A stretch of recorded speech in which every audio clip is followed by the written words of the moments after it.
You're telling everybody to wear a mask, whether they've had an infection or a vaccine. What I'm saying is they have immunity, and everybody agrees they have immunity. What studies do you have that people that have had the vaccine or have had the infection are spreading the infection? If we're not spreading the infection, isn't it just theater? No, it's You've had not. the vaccine and you're wearing 2 masks. Isn't that theater? No, that's not. Here we go again with the theater. Let's get down to the facts. Okay, the studies that you quote from Crotty and Sete look at in vitro examination of memory immunity, which in their paper they specifically say this does not necessarily pertain to the actual protection. It's in vitro. And what studies can you point to that show significant reinfection? There are no studies that show Just let significant me finish the response to your question, if you please.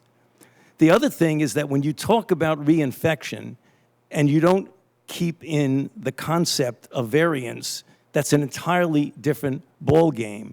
That's a good reason for a mask. In the South African study conducted by J&J, they found that people who were infected with wild type and were exposed to the variant in South Africa, the 351, it was as if they had never been infected before. They had no protection.